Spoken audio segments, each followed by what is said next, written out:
That's all right. I don't know how short this is That's- going to be today. I mean, I say every once in a while it's going to be relatively short. That could mean 50 minutes.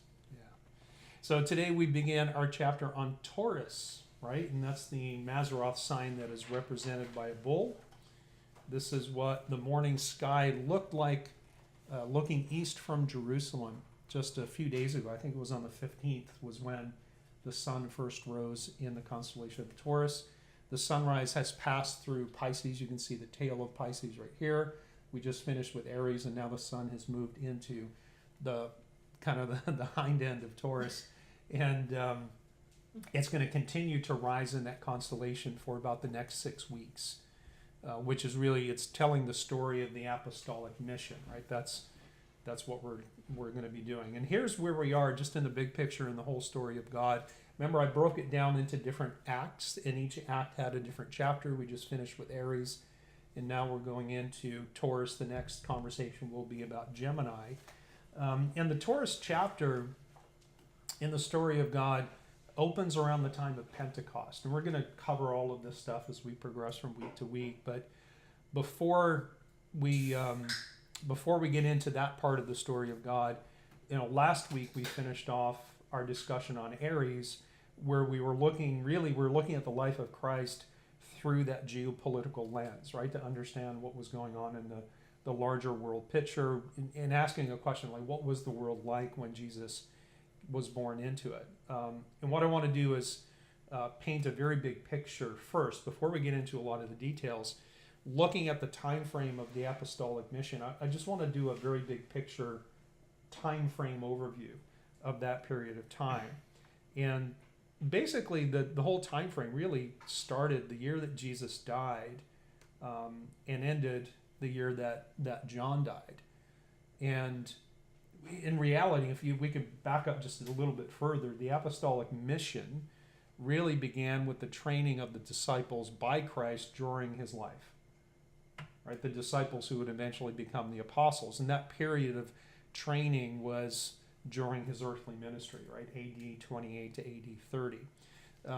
Jesus he died, he was resurrected on the Feast of First Fruits in the year AD 30. And then 50 days later, we see the church beginning in Acts chapter 2 at the festival of Pentecost. And I've got just a note up here that the emperors, like for example, during the time of Christ, the Roman emperor was Tiberius. He was the second Roman emperor. At the time that the temple was destroyed in AD 70, the emperor was Vespasian. Titus here was the son of Vespasian. He's the one who destroyed the temple in AD 70. We'll come in and give us a little bit more detail about all that kind of stuff. He was followed by his younger brother Domitian, and he was the emperor during the time of John the Apostle, who was the last apostle to die. He was the one actually who exiled John to Patmos, where he wrote the book of Revelation somewhere around AD 95. Some of the early church historians talk about how John wrote in the last year or two of Domitian's reign. And that's really, this is the time frame of Taurus. This is the Apostolic Mission, at least confining the definition of that to the time that the apostles lived. Because clearly the Apostolic Mission, maybe better said, the Great Commission is still going, right? We're still spreading the gospel, and we're still evangelizing the world. This is the time that each of the apostles, each of the writers of the New Testament books lived and died. So here's another big picture overview, and this time looking at what was going on across the time frame of the different Roman emperors, going all the way back actually to Caesar Augustus, right? He was before Christ, and he died about 18 years after Christ. So Christ was about 18 years old when Caesar Augustus died. And we've traced his story already. He's the one who made Herod the king of the Jews. He's the one in 6 BC, when Jesus was, probably around 9 years old, prevented the Herods from being kings anymore, and converted Judea, Samaria, and Idumea into a Roman province. And he elected a man named, or appointed, I guess is the right name, a man named Coponius as the first prefect over Judea. Now, a prefect was just a Roman government official. And if you go back and look at the Roman Senate or the time of the Roman Republic, and the Republic and the Senate and the structure continued through the time of all the different emperors, you have all these different hierarchies, all these different ruling classes, and all these different titles. One would be prefect, and that would be someone like Pontius Pilate, which we'll come back to him a little bit later. But then there's, also another title called a procurator, which was above a prefect, but I believe was below a governor. And so there's all these different titles that we see used. But nevertheless, during the time of Augustus, again, when Christ was, a middle to a late teenager, is when we see the first prefect being appointed in Judea. Augustus was succeeded by Tiberius. Tiberius had married Augustus's daughter, and he was adopted by Augustus, and that made him a Julian. And this is part of the Julian dynasty, which began with Julius Caesar. Now, Tiberius, he was a very successful general. And kind of an interesting point of history is that before he became the emperor, he had retired. He was a very successful general, and he unexpectedly said, "That's it, I'm done." And he was, off on his plantation, just hanging out, having a good old time, and all of a sudden he became the emperor. So he came out of retirement to lead the empire itself. And he elected 3 different Roman prefects that ruled Judea underneath him. And the second of those 3 prefects changed the high priesthood 4 different times, because it was the prefect in the local government from Rome that was responsible for basically naming who the priest was. And they could elect and take people down and put them in place at will. And so he changed the high priesthood 4 different times, and the 4th was a man named Caiaphas. And Caiaphas, of course, is the one who presided over the trial of Christ. Caleb, will you go turn the air down? That's a woman thing. No, it's kind of warm. It's kind of warm, and unfortunately our fan is unresponsive. Actually, I came prepared. I knew. You knew. Yeah. So under Tiberius, in 26 A.D., when Pontius Pilate was appointed as the prefect. In fact, he was the 6th, right? And 4 of them came under the time of Tiberius itself. But that's when, and you can see if you go kind of start plugging these dates in, he started his ministry in AD 28, died in AD 30. Well, Pontius Pilate was appointed the prefect in AD 26, only about 2 years before Christ was baptized by John the Baptist. Now, Tiberius died and Caligula was made emperor. He was the great-grandson to Caesar Augustus. He has an interesting story. He became emperor when his father, a man named Germanicus, another Roman general, he died in battle in Germania, which of course is what we call modern Germany these days. And Caligula's mother became completely embroiled in political intrigues against the Emperor Tiberius, and who was Caligula's great grandfather. And what ended up happening was that in the midst of all these political intrigues, Tiberius killed everybody. Killed Caligula's mom, killed all of his brothers. She had 6 children. I think 4 of those were men. Caligula was the only male that survived.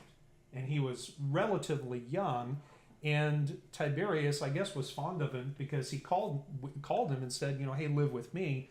And he lived with Tiberius. Even though Tiberius had slaughtered his entire family, he lived with Tiberius until 37 AD when he died and Caligula took over. Now, Caligula is actually a nickname. I didn't know this. I thought that was his name, right? I've heard of Caligula before, right?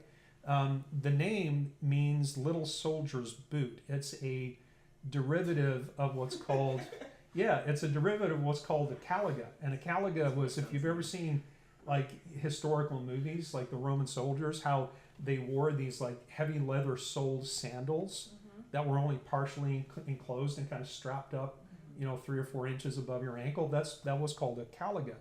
And so Caligula, whose real name was Gaius Julius Caesar, when he was a little boy, his father Germanicus would take him out on campaigns with him, and he was dressed in full Roman soldier gear, including the little Caligula, and so he earned this nickname Caligula, and that's where it came from. Now, he is well known for his perversion and depravity.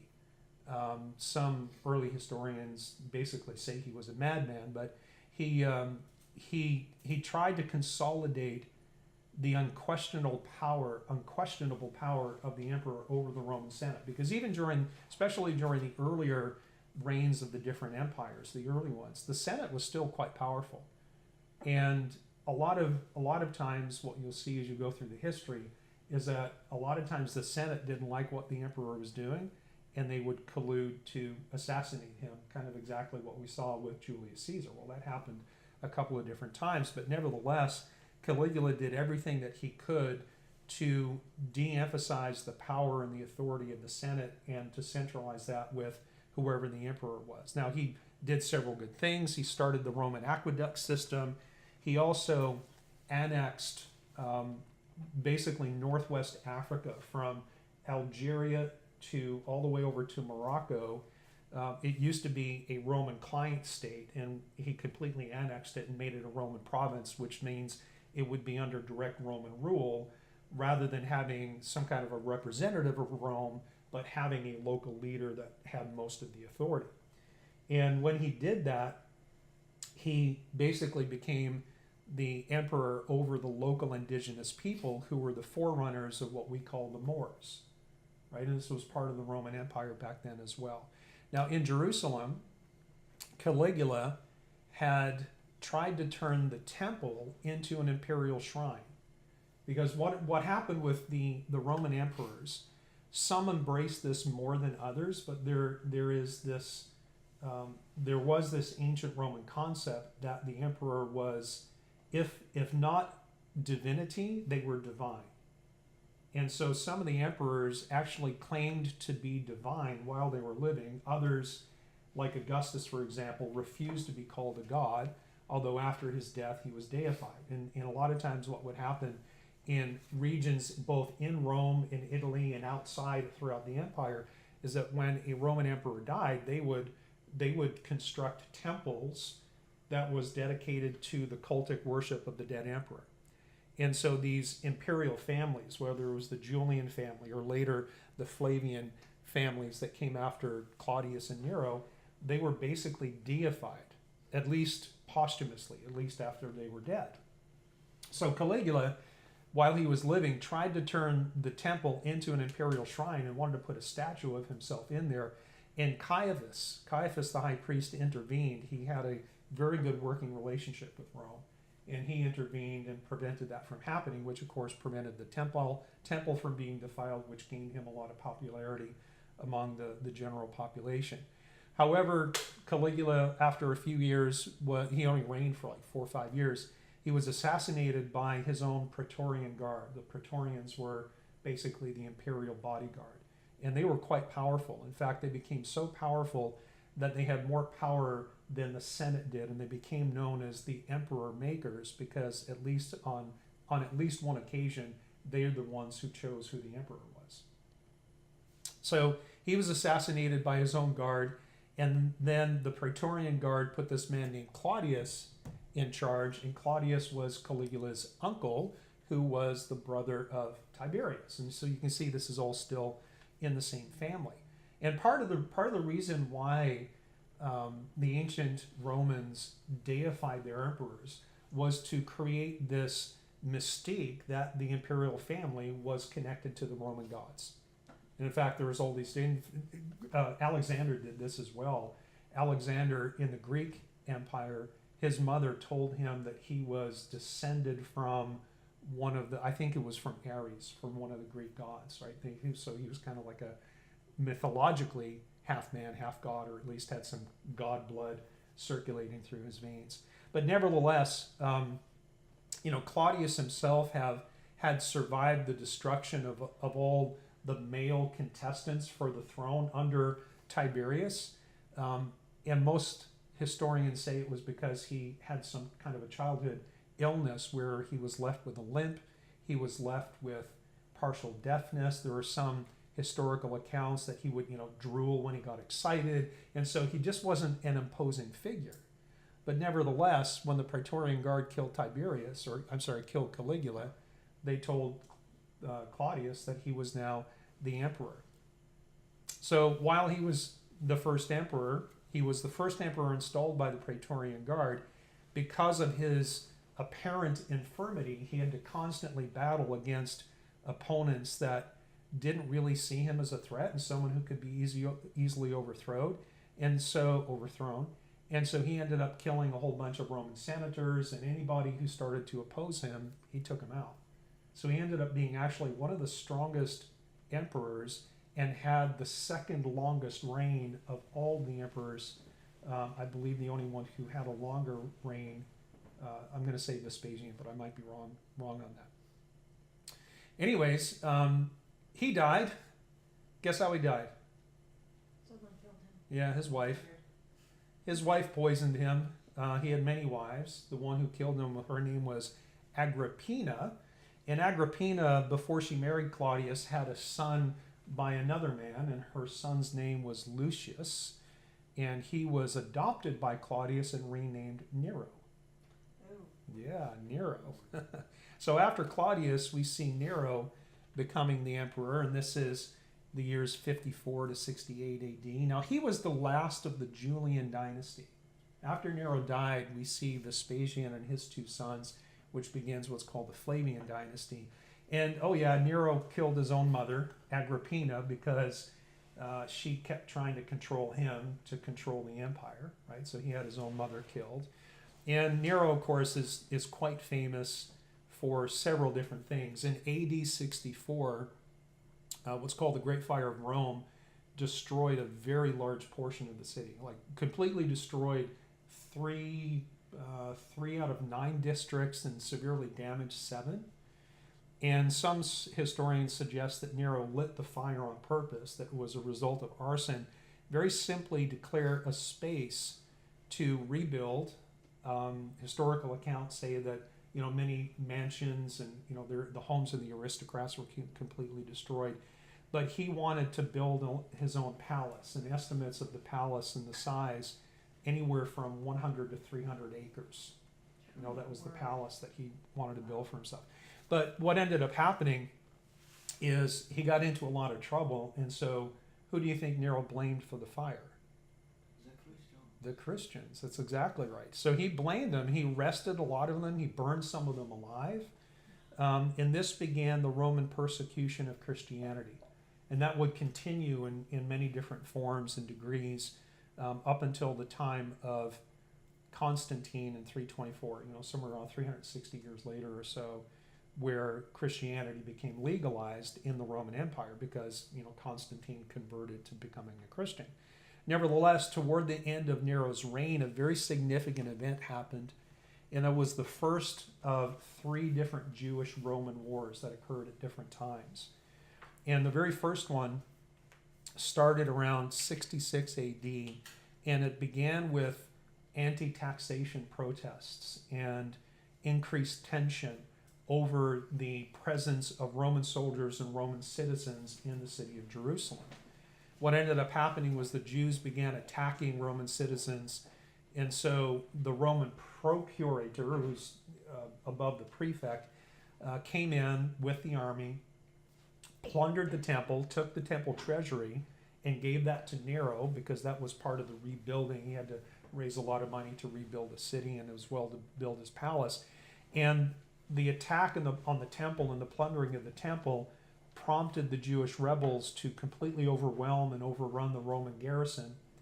And this is where, and I mentioned this in one of our prior lessons in Aries, if you remember one of the Herods as we were going through them, Herod Agrippa II, who was the great grandson of Herod the Great, he ended up getting kicked out of the city by the people. And this is the event that created it.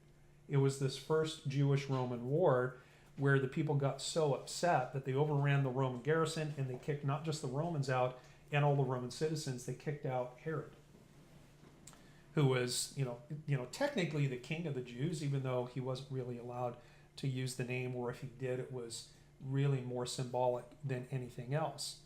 But what Agrippa did is he fled to Rome, and he aligned under Nero's general Vespasian, who became the next emperor.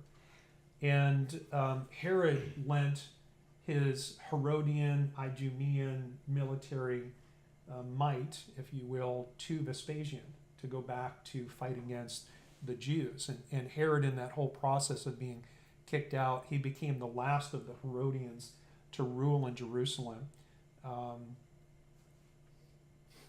What ended up happening with Nero is, in the bigger picture, while Nero tasked Vespasian to go back to Jerusalem to take care of what was happening with the Jewish revolt, meanwhile, on the other side of the continent, over in Spain and what's now Germany and France, the leaders of the Roman provinces in those areas started to collude together and revolted against Nero and basically massed an army and said, "We're coming for you." So Nero bolted. He took off. And he went with a whole bunch of sympathizers and went to hide in this remote area where he was so distraught that he planned to kill himself because he knew his end was coming. And the story goes, and there are different historical accounts. This is the problem with history, is that depending on who you read, you get a subtly different, sometimes radically different version of the story. But nevertheless, it turns out that some historians say that the Roman Senate didn't want Nero to die, and they sent people to him because they wanted to bring him back to the Senate and see if they could kind of work things out with these generals that were coming from Western Europe. And the story goes that as Nero heard the horses approaching, he panicked. He couldn't kill himself, and so he had his personal secretary do it. And so the horsemen come in, and they see him bleeding out on the floor, and they try to revive him, but they can't, right? So Nero dies. Now, Nero's death, actually, I should point this out, it was during the reign of Nero, just a couple of years before Nero died, was when Nero received the Apostle Paul in Rome. Paul had been up on several different charges, and he pleaded to be heard by Caesar, because Paul was a Roman citizen as well as a Jew, and because he had the right to invoke, I want to be heard by Caesar, he was sent, and it was Nero that held his audience. And so a year or two before Nero died, both Paul and Peter were executed. Right? Paul had his head cut off, and Peter was apparently crucified upside down. Nevertheless, Nero's death launched a massive civil war where in a single year in AD 69, there were 4 different emperors declared. Yeah, it's known as the year of 4 emperors. And the one who emerged the victor was Vespasian. He was the general that Nero sent back to Jerusalem to battle against the Jewish revolt. And when Vespasian basically emerged victor, he couldn't fight anymore in this Jewish-Roman war, and so he put his son Titus, who was also an accomplished military leader, in charge of the Roman army. Now, you should remember the name Titus, because Titus is the one who completely demolished the temple in AD 70. But he did it before he was the emperor. He was actually a general in his father's army, with his father actually being the emperor at the time. But you can see, based on the time frame, Vespasian, he was an emperor for about 10 years, right? And the destruction of the temple happened in AD 70. And when the temple was destroyed, this is what began the second exile of the Jews, the one that would last 1960 years based on the calculations if you go back to Leviticus 26. You guys remember, you get the 70-year period in Babylon, and God said in Leviticus 26, if you don't learn your lesson, I'm going to multiply that by 7, and so 70 times 70 is 490, and he said that 4 different times, and that adds up to a second exile period of 1960 years, which began with Titus, but during the reign of his father Vespasian in AD 70. During Vespasian's reign, both Jude and Simon the Zealot were killed. A lot of the apostles in this period of time, and pretty much everyone died. The only one who apparently died of natural cause was the Apostle John. But we don't have records of where most of the apostles were when they died, because a lot of the apostles went to different countries. Some went to, what we call Russia today, and we just don't have records of how they died or when they died. We just know that they did. So Titus, the year that Titus became emperor was the year that Mount Vesuvius erupted and completely buried the city of Pompeii. Now, personally, I don't know about you, I kind of thought that was like way, way, way, way, way in the past compared to this time frame. I don't know why I thought that, but it happened after the temple was destroyed in Jerusalem, right? That was a significant world event. Titus also built the Colosseum, and he was generally considered a good emperor. In fact, he provided significant financial as well as resource relief for the people who were, the families and the people who had homes that were destroyed when Mount Vesuvius erupted. However, remember King Agrippa, who got kicked out of Jerusalem when the Jewish war started? Well, he had a sister named Berenice. She went with him. And she and Titus apparently fell in love. And so Titus had a very controversial relationship with this Jewish Herodian queen. Now, she was called queen not because she was married to Agrippa, but because she was the sister, and Agrippa never married. He never married, he never had kids. In fact, there were many consistent rumors that Berenice and her brother Agrippa were involved in an incestuous relationship. And because of that infamy, when Titus became emperor, he basically showed her the hand and said, even though they had this relationship, he couldn't do it because he was concerned about his public image. Titus died somewhat mysteriously, only after a couple of years of ruling as emperor, died of a fever, some unknown fever. Speculation that he was killed, of course. And he was succeeded by his younger brother Domitian. So Domitian and Titus were both children of Vespasian, and Vespasian was a general who rose to power because of the civil war that happened after Nero died. Now Domitian saw himself, and just kind of follow me here, because I'm not just trying to go through this for the sake of history, right? There's a payoff for this, because ultimately we're going to be talking about what was the world like that the apostles were launched into, right? And that's important. So Domitian saw himself as the new Augustus. He was the first emperor, right? Augustus significantly expanded the Roman Empire, and so what Domitian did was he basically pushed the Roman army back into England, back into Germania, back in even as far as Scotland, to try to reclaim those. And that was important for them because at that time, the kind of Germanic Britannic tribes like the Picts and the Celts and all those, they were starting to rise to prominence. They were becoming a threat at that part of the empire. And so they went back in there to try to expand their territory. From a religious standpoint, Domitian was a traditionalist in terms of Roman religion. He worshipped Jupiter, but more specifically Minerva. Now Jupiter, Roman and Greek mythology, it's kind of like the same people, right? So Jupiter is Zeus in the Greek mythological system. Minerva is Athena. And he was very devout, particularly with Minerva.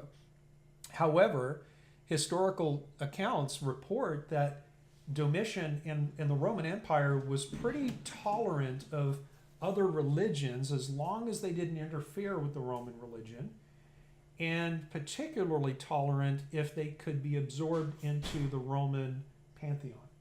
And sometimes they were absorbed into them as separate gods, and sometimes they were merged with existing deities within the Roman pantheon itself. For example, there was the adoption of a lot of ancient Egyptian deities, false gods. One called Serapis, another named Isis, which we've heard that before. Serapis was merged with Jupiter, and Isis was merged with Minerva. Now Serapis he was a manufactured god in Egypt, and he was introduced into Egypt by Ptolemy the First. You guys remember Ptolemy? We have Alexander the Great. He died. Everyone fought for dominance. 4 generals kind of emerged victorious, and 2 of those were the dominant of the 4, and that was Ptolemy's in Egypt to the south and the Seleucids in the north. And so what Ptolemy the First did after he became the king of Egypt, or the Pharaoh of Egypt, was he brought this new Greco-Roman, actually a Greco-Roman god, in, and he blended Greek and Egyptian mythologies as a way to start to unite Egypt and Greece, particularly from an ideological and a religious standpoint. And Serapis himself was depicted as looking Greek, but he was always decked out with Egyptian trappings, right? So they took a Greek figure that they made up and made him look Egyptian, other than the fact that his face and his features looked distinctively Greek. So what they did is they blended different elements and different characteristics of several different Egyptian gods, including Osiris, who was the Egyptian god of the underworld, and this other god named Apis, and several different more. And what Ptolemy did was he created this god, merged it with characteristics of Egyptian deities, and then he built temples to this new god throughout his entire kingdom. And these cults that worship this blended Roman probably didn't apply, but this Greco-Egyptian god, deity, basically became scattered throughout the southern region, throughout the Egyptian world, which we know was eventually taken over by Rome, right?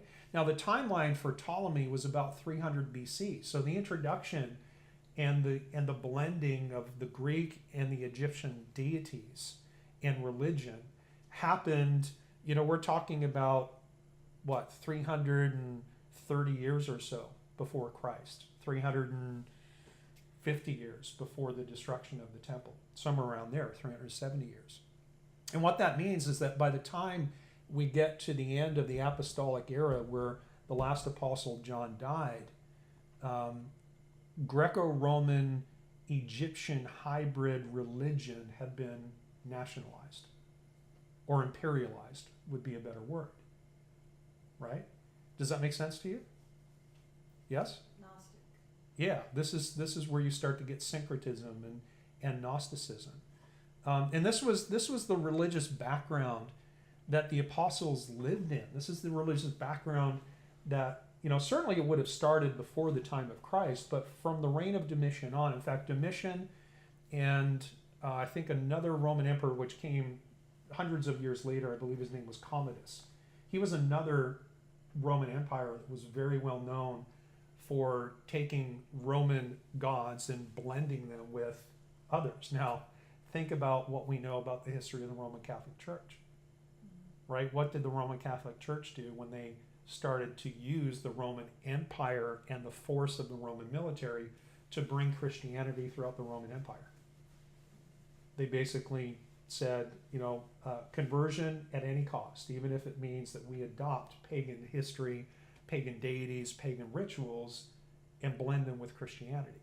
And hence we get things like Christmas and Easter and all that kind of stuff. This was also the religious backdrop that the ante-Nicene fathers fought so hard against. And we see evidence throughout the writings of Paul, the influence of Greek mythology. We call it Gnosticism, right? But where did Gnosticism come from? Yes, it was a blending of Greek mythology, but mixed into that was the influence or the syncretism of Egyptian, probably Babylonian, as well as Greek and Roman mythology, right? So that's the world that Jesus launched his apostles into. Take your Bibles, go to Matthew 28.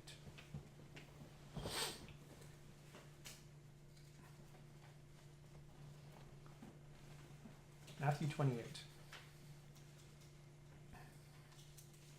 We're going to start in verse 1. Now after the Sabbath, as the first day of the week began to dawn, Mary Magdalene and the other Mary came to see the tomb. So this is the day that Jesus was resurrected, which is the Feast of First Fruits. And behold, there was a great earthquake, for an angel of the Lord descended from heaven and came and rolled back the stone from the door and sat on it. His countenance was like lightning, and his clothing was white as snow. And the guards shook for fear of him and became like dead men. But the angel answered and said to the women, do not be afraid, for I know that you seek Jesus who was crucified. He is not here, for he is risen.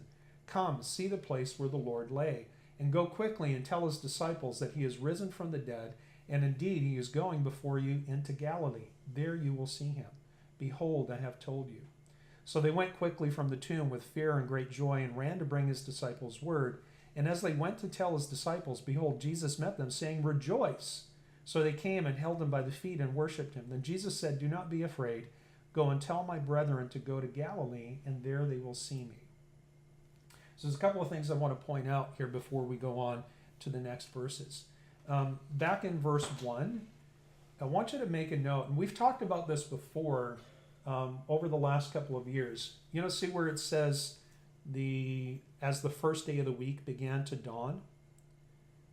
That word is mistranslated in the sense that it's rendered as a singular noun rather than plural, but in the original language it's plural. So it should read, as the first day of the weeks, plural, began to dawn. Now, what this refers to, because if you read the first day of the week, what do you think? Sunday. You think Sunday, right? Because that's traditionally what the first day of the week is, right? Both in like the Roman calendar as well as the Jewish calendar.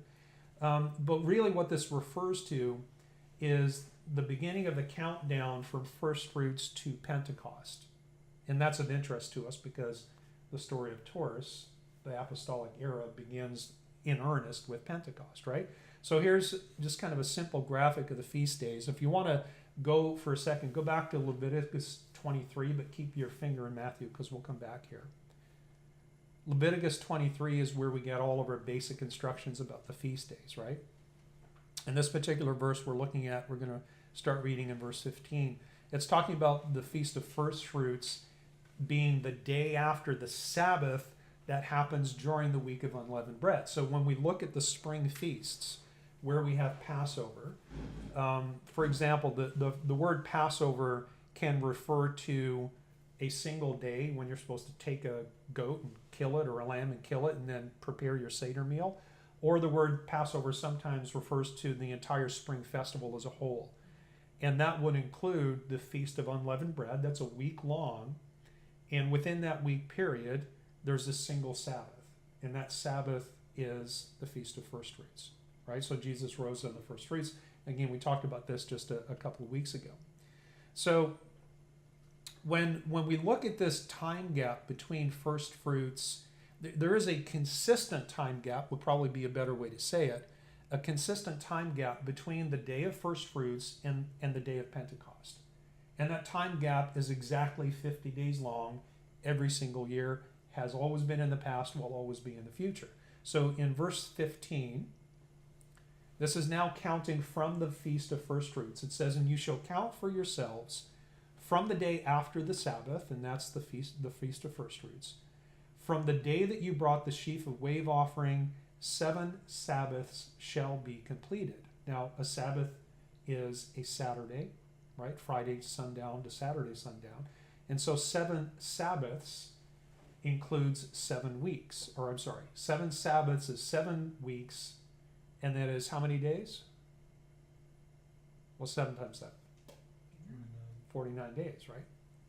So the time gap, let's finish verse 16. Count 50 days to the day after the 7th Sabbath, then you shall offer a new grain offering to the Lord. So here's what God set up.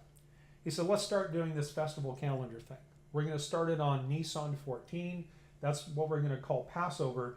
But when you have Passover, there's also a week called the Feast of Unleavened Bread. Now, even though Passover will start on a different day on our calendar, it's always Nisan 14 in the Jewish calendar.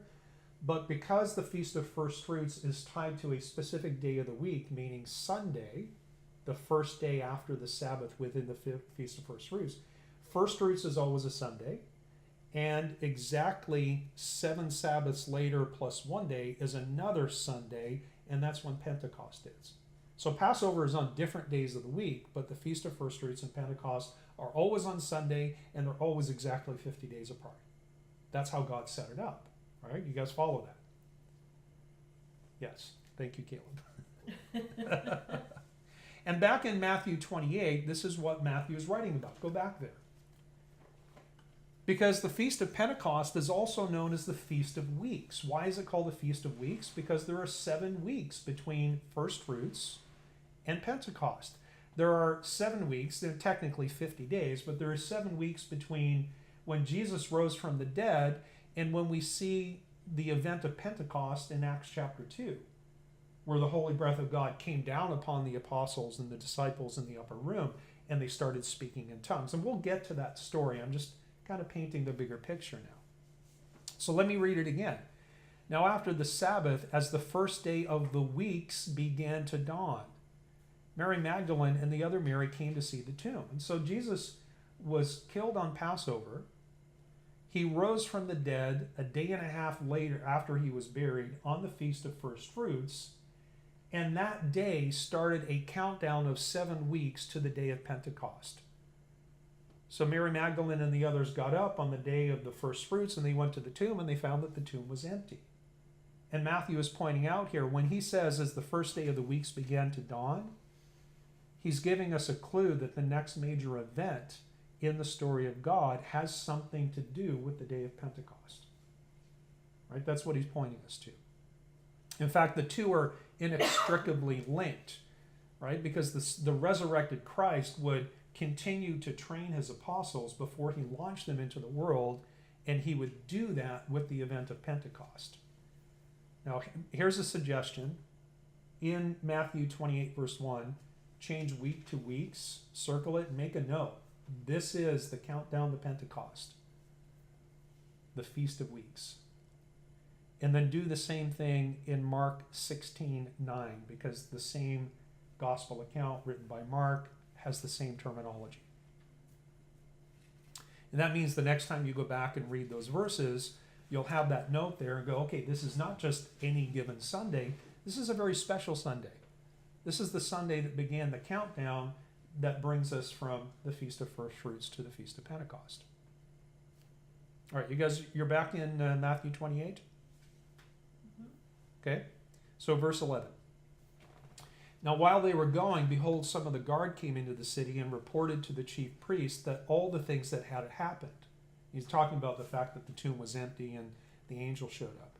When they had assembled with the elders and consulted together, they gave a large sum of money to the soldiers. Now the elders basically are the chief priests. They're the Sanhedrin, mostly the Pharisees.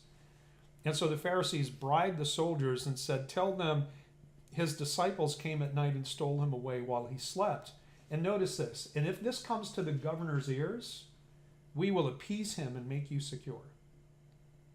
So they took the money and did as they were instructed, and this saying is commonly reported among the Jews until this day. Now the governor here would probably be Pontius Pilate, right? And Pontius Pilate had just gone through this whole rigmarole where, against his better judgment, he allowed the Jews to go ahead and kill Jesus because they were demanding his head. And Pilate knew that if he let a ruckus continue and there was some kind of revolt and rebellion, what was going to happen? He was going to be replaced because the emperor demanded peace. He demanded peace. So at this point, with all the history lessons, we should understand why the Pharisees were so intent on appeasing Pilate. Right? Pilate had concerns. The leadership, the Pharisees, had concerns as well. Verse 16. Then the 11 disciples went away into Galilee. Why 11? And not 12? Yeah, Judas was gone at this point, right? The 11 disciples went away into Galilee to the mountain which Jesus had appointed for them. When they saw him, they worshipped him, but some doubted. And Jesus came and spoke to them, saying, all authority has been given to me in heaven and on earth. Go therefore and make disciples of all nations, baptizing them in the name of the Father and of the Son and the Holy Breath, teaching them to observe all things that I have commanded you. And lo, I am with you always, even until the end of the age. Now I want you to go to Acts chapter 1 now. And I'm going to, again, I want to fill in kind of like a big picture piece here, because we know that there are 50 days between first fruits and Pentecost, based on Leviticus 23. We know that Jesus rose on the first fruits, and a day or so before Pentecost, Jesus ascended to sit at the right hand of the Father and would not return to earth again until his enemies are made his footstool.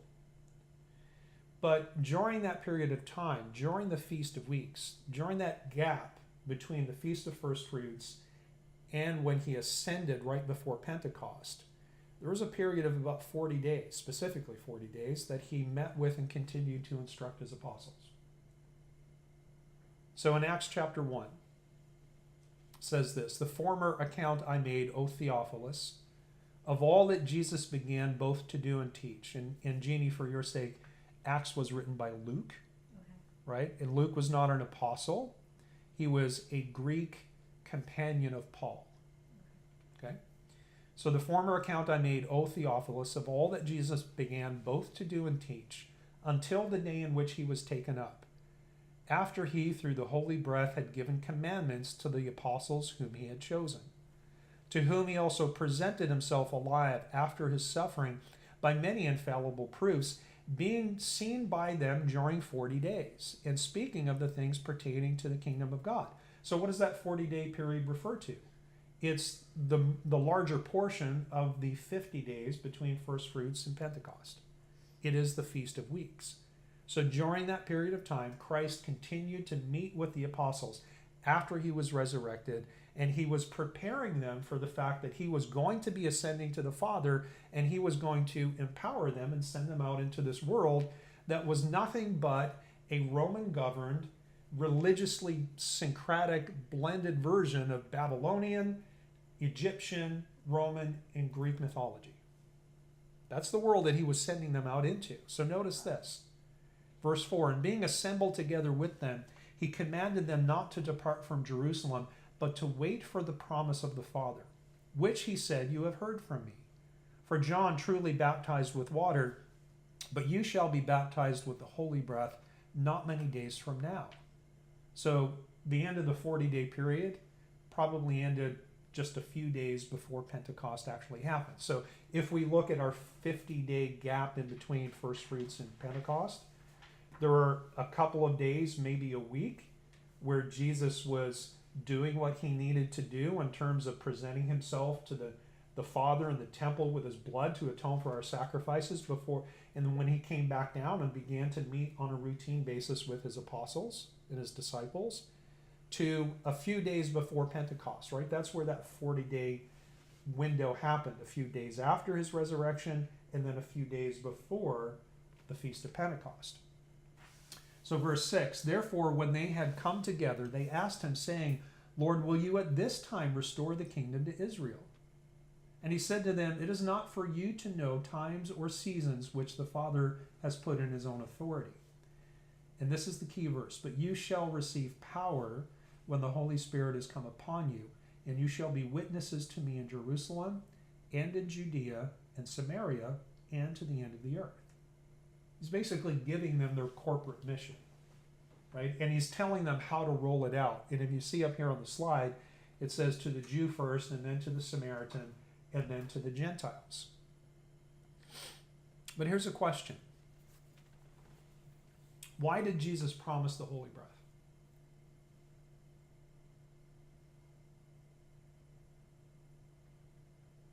What's the purpose, or what was the purpose? The helper, the comforter. Helper, comforter, but I mean, those are still names, and they're descriptive names. Power. It's like the badge. Power. It's what? It's like a badge. Like a badge. Like a membership card? Yeah. It's power to affirm that. Yeah, because notice that he said, you shall receive power when the Holy Breath comes upon you. So the presence of the Holy Breath had a very specific purpose, and that was to empower them. To do what? Do the things that he had done. To be his witness, right? Because he says that right here. He says, you shall receive power when the Holy Spirit comes upon you, and this would be the result, you shall be witnesses to me in Jerusalem, Judea, Samaria, and to the rest of the world. This word power, the Greek word is dunamis. Like, this is where we get dynamite or dynamic. And it has to do with, its base meaning is capacity or capability. Which begs another question, right? All right, you're giving me the present, you're the helper, the comforter is coming. I'm going to have the presence of the Father and the Son, and you're going to give me power to be a witness. Help me understand why. Why did he have to do that? Because the works that Jesus had done, they were Yes. And it would confirm that he sent them. But why is that important? Proof. Proof of what? Proof that he sent them. I mean, that if they could heal the sick, raise the dead.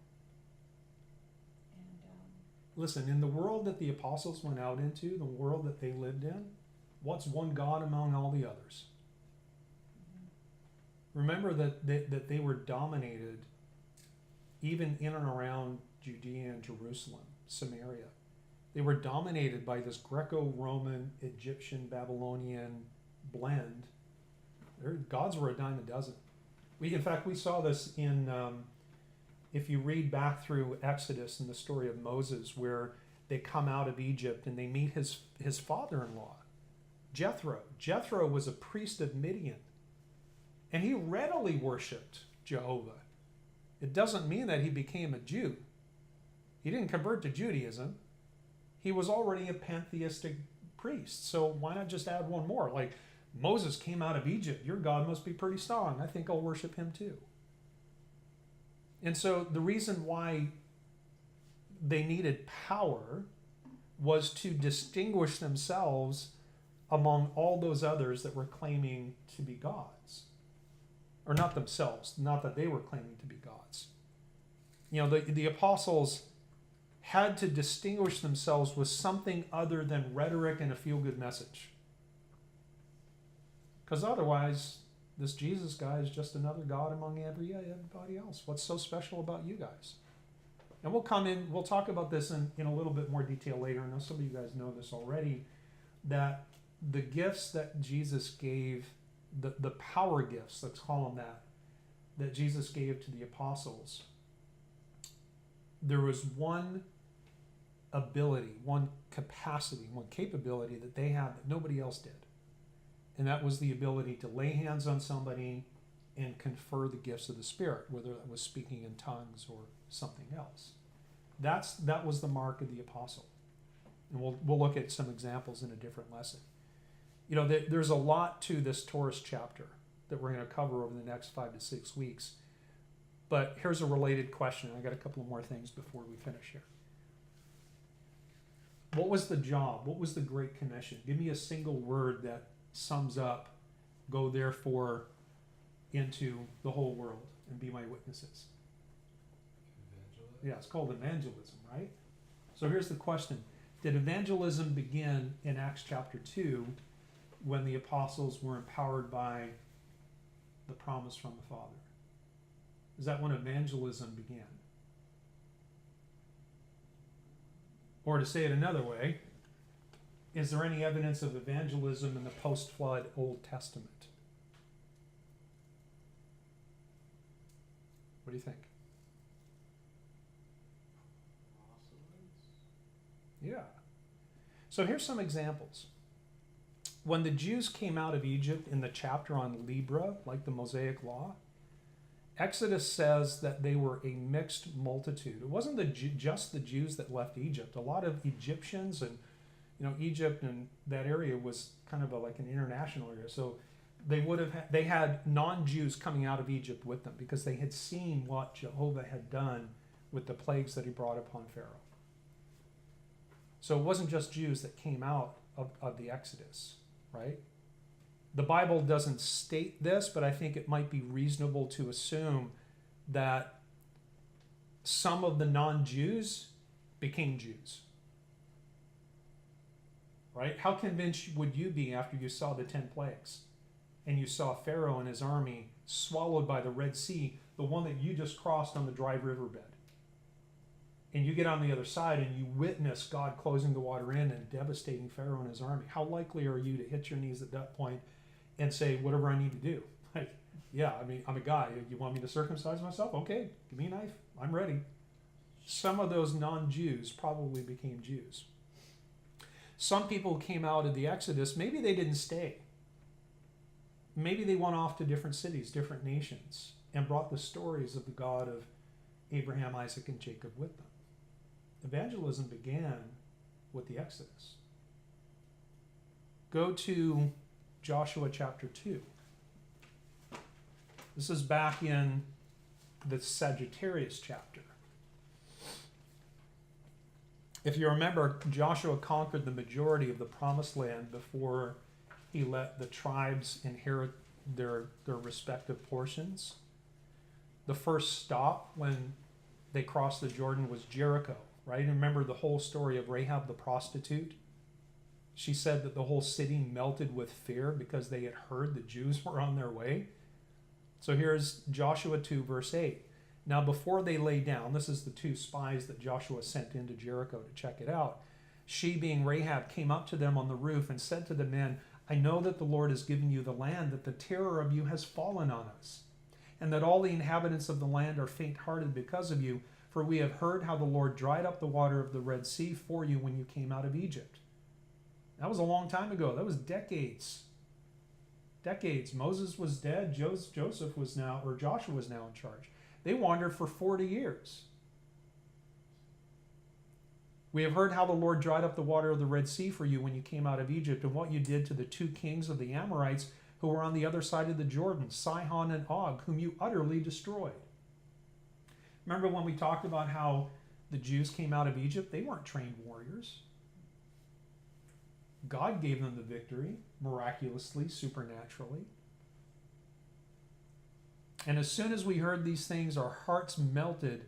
Neither did there remain any more courage in anyone because of you. For the Lord your God, he is God in heaven above and on earth beneath. That's a confession of faith right there, isn't it? And we know that Rahab converted to Judaism. She married a Jew, and she was an ancestor to Jesus in the line of Judah. She married a Judahite. She's listed in the lineage, in the genealogies that we went through a couple of months ago.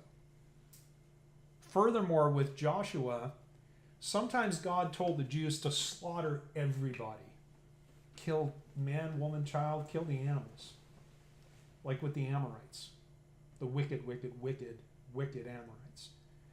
Other times the Jews were to kill the military men, but leave women and children, including young boys, and take them as servants, take them into their households.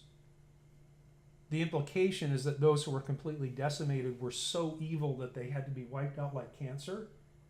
But there were battles that the Jews fought where part of what they came away from was more people who were not Jews, who lived in the Jewish nation. Do you think some of those converted?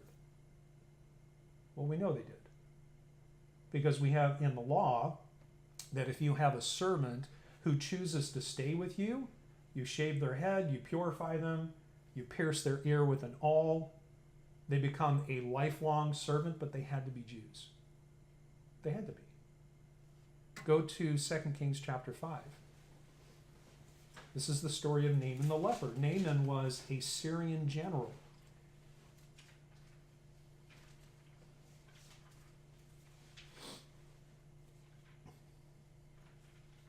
Second Kings 5, verse 1. Now Naaman, commander of the army of the king of Syria, was a great and honorable man in the eyes of his master, because by him the Lord had given victory to Syria. He was also a mighty man of valor, but a leper. And the Syrians had gone out on raids and had brought back captive a young girl from the land of Israel. She waited on Naaman's wife. So now we have in Syria a Jewish girl who's a servant in a Syrian general's household. And he's a leper, right? So she says to her mistress, if only my master were with the prophet who is in Samaria. What prophet are we talking about here? Elijah. He's talking about Elijah. Or Elisha. I think it's Elisha. If only my master were the prophet who is in Samaria, for he would heal him of this leprosy. And Naaman went in and told his master, saying, thus and thus said the girl who is from the land of Israel. Then the king of Syria said, go now, and I will send a letter to the king of Israel. And so what happened was the king of Syria sent a letter to the king of Israel, and the king of Israel's like, oh, what's going on? He's trying to trap me. So Naaman goes to visit Elisha, and Elisha, instead of coming out to meet with Naaman, to speak with him, to tell him how to be cleansed of leprosy, he sends a servant. He says, go tell him to dip in the Jordan 7 times. And Naaman gets ticked. It's like, aren't the rivers in Syria way better than this dirty Jordan? And his servant said, master, if he had told you to do some great thing, wouldn't you do it? And he said, you're right. I may as well give it a try. So he goes and he dips 7 times in the Jordan, and he's cured of leprosy. And he converts to Judaism. And we see later in the story where he's talking to Elisha the prophet, he's still a Syrian general, but now he's a Jew. And he wants to follow Jehovah with all his heart. He says, what do I do when my king, my master, brings me into his temple to worship because he's old and he can't walk without my help? And Elisha said, just make sure your heart's right. When you bow down, you're bowing down to Jehovah, not to a pagan. Cool story, right? But through a captive Jewish girl who's in a household in Syria, you see the conversion of a Syrian general. There was evangelism in the Old Testament. Go to Exodus chapter 12. And all of these different things, these were God's plan from the get-go. Exodus 12:48. You know, in going through these lessons and spending so much time in the Old Testament in the last 7 months or so, I've come to realize that from the Exodus forward, God has consistently reached out to the Gentiles as well. He wasn't only dealing with the Jews. He was dealing with the Jews primarily, but he was using them as an instrument to begin to grease the wheels to fulfill the promise to Abraham when he said to Abraham, you will become the father of many nations. Exodus 12:48 says, and when a stranger dwells with you, and a stranger would be not a native born Jew. When a stranger dwells with you and wants to keep the Passover to the Lord, let all his males be circumcised. And let him come near and keep it, and he shall be as a native of the land. For no uncircumcised person shall eat it. One law shall be for the native born and for the stranger who dwells among you. And so in Exodus here, Moses is making, actually God is making a big distinction between a native born Jew and the stranger who dwells among you, who is also a Jew in the sense of they follow Judaism. This is about whether or not a Jew is part of the nation by birth or by evangelism and conversion and choice. Evangelism happened in the Old Testament. Or to say it another way, in the Old Testament, God was his own evangelist. He was his own. He used major historical events to speak to the whole world. He sometimes sent his prophets to prophesy to the king of Tyre, to the king of Sidon. Sometimes you'll see the prophets like the story of the Sidonian widow who had, only enough oil and flour to make 1 cake of bread. And blessings came upon her house because she decided to take what little she had, and she had herself and her son. Her son was about to die, and the prophet came and she said, we'll share with you. And so she was blessed, and they were able to make plenty enough in her house. It was an allegory about how sometimes blessings come upon the pagan nations who are faithful and obedient, and not upon the house of Judah or the house of Israel who are being disobedient. He spoke through Daniel to Nebuchadnezzar and the Babylonians. He spoke through Isaiah to Cyrus, and so on. So to answer the question, evangelism didn't begin with the apostles. It's been going on for a long period of time. Now, having said that, the story of Taurus is about the apostolic era, which we're going to get to next week. It will start drawing some of the connections to the Old Testament. Particularly, we're going to start with why the apostolic era and the apostolic mission is represented by a bull. There's a very specific reason for that we'll leave for next week.